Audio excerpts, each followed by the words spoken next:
Faleminderit shumë për këtë mikpritje. Është e vërtetë se ne forcohemi shumë me kandidaturën e Valbonit, por ka edhe një të vërtetë që ka dinë njerëz të tjerë se ne kemi qenë të fortë për herë më shumë të fortë. Edhe unë sonte po marr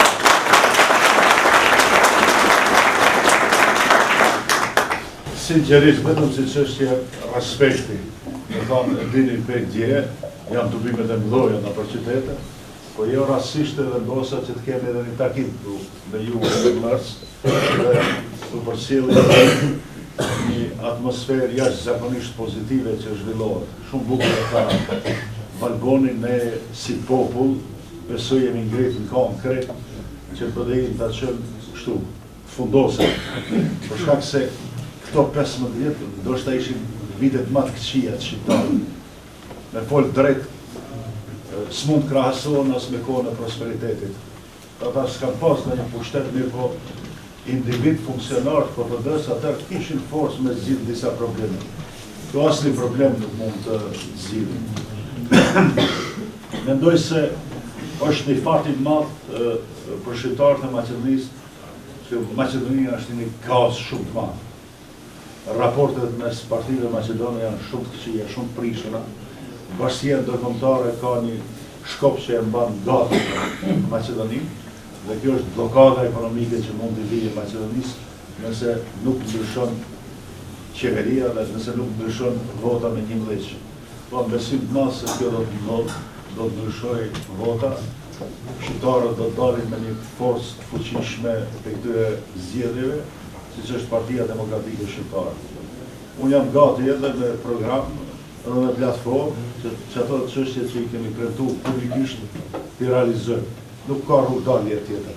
Do me para, ne patjetër e kemi me ligj ta ndalim buxhumin e shtetit dhe shqiptarëve. Si me dënimet që jepen për komunikacion, për rrymën që se paguën 15 euro, për ujë 5 euro, për 1 metër drumë se ke bon 1.000 euro, kjo do të ndalet me ligj, se nuk mund të lejojmë që çdo zjarm që ta kallë pushteti, Maqedonat dhe shqiptarët shkojnë ta ndalim zarm mas zarmi. Duhet ndalet një barikadë i dhe kësaj përpara, dhe unë jam shumë optimist në këtë drejtim.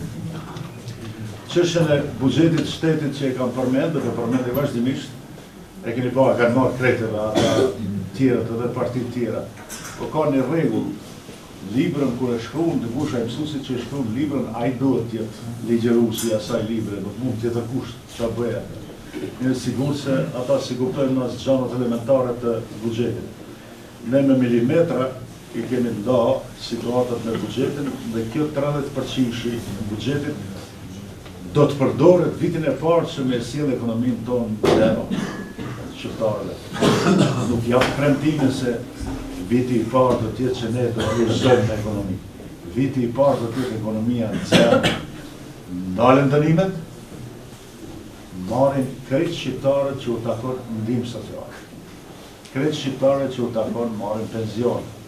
Krejt shqiptarët që u takon marrin bursa, kredi për fëmijët e vet për t'i shkolluar. Krejt shqiptarët marrin një mbrojtje të vërtet shëndetësore, investohet buxheti i shtetit te arsimi dhe edukimi i shqiptarëve, dhe kjo është pika zero. Zhvillimi jonë përpara si shqiptar dhe si njerëz që jetojnë këto territore, prosperiteti jonë varet për buxhetin e dytë.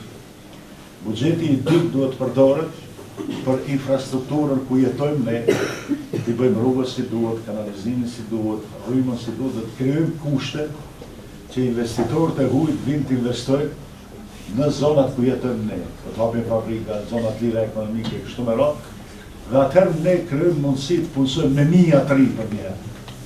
Kjo bën bajaç me kjo me qeveri, punson di administrator dhe aplaudot tanë kohën se çka kemi bën. Nuk është zgjidhje kjo. Nuk është zgjidhje, ka qenë një zgjidhje shumë e vogël, domethënë që sbrinas 3% të kërkesave të shqiptarëve të plotësojnë. Dhe ndërmarrjet për jashtë, cilat do të vinë këtu të investojnë, do ta kenë një nën kontratë ku do të obligohen që ta respektojnë përqindjen e asaj popullate që jeton këtu. Jo si e vëneja dhe telekomi që i kanë bo 40%, 50% për rrimë se pagu shqiptarë. 60% shqiptarët minutajën e mobilave kanë ma thonë, kanë 5%, 6% punësur. Një gazetare Macedone para një 3 ditëve, pa një intervista, jo nuk është e drejtë që ju të afalni borxhet shqiptarëve, a qytetarë tjerë pagujnë dhe me Macedonë. Tash kjo mund tjetë kështu, po ka një vërtet madhe, një herë me e madhe se kjo që e thani ju. Macedonë e kanë privatizu këtë kapitali shtetënor, kretë fabrikat. Kur është privatizu kapitali, me 100.000 shqiptarë kanë medë në rrugë.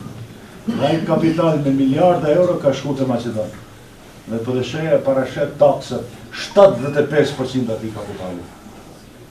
Taksa progresive. Dhe ky 75% që kalon taksë buxhet shtetit përdoret që këto njerëz të cilët kanë vetë në rrugë pa fajnë e tyre, vinë dhe ekonomikisht zhvillohen përpara. Dhe e fundit, po përsëris se di, mendoj se jam i qartë, duhet jem shumë i qartë. Pa drejtësit janë ashtë të mëdhaja që ne s'guxojmë të lodhemi për ditë të luftu, po duhet vendosim ligje për të ndalë këto pa drejtësit. Ndoshta e thash edhe herën e kaluar, po përsëris prapë për njerëzit që nuk kanë qenë herën e kaluar. Ai thotë, bankat janë të barbarëna, telekomi është i huaj, edhe ne nesër ndikojmë sinqerisht. Një familje Macedone me 5 anëtar ka 4 punësor. Me rroba kvalitative, 450 euro, 400, 450. Të ardhunat afër 10.000. Një familje shqiptare me 7 anëtar ka 1 punësor, me 180 euro. Kësaj familjes, kur i bëhet djali për martesë, apo vajza, do të bëjnë një dhomë, apo të marrë një banesë kredit, dhe s'mund ta kredit, se ti 180 euro s'ke për ta paguajtur rata. Dhe kjo pa diskutim se vetëm nëpërmjet këtyre formave ligjore që ne i propozojmë do të arrijmë. Ju shihni se mbështetja është shumë e madhe, vjen keq nuk u them juve, po populli do të më dhon zot, mos krijohet eufori se na mbështetin amerikanë, uj, kredit, duket ashiqare se BDI-ja duhet të shkojë. Ne duhet pa ndërprerje, çdo ditë, çdo minutë të bëjmë popullit apel që duhet dalë të votojnë. Duhet dalë zhak, duhet të shkojmë.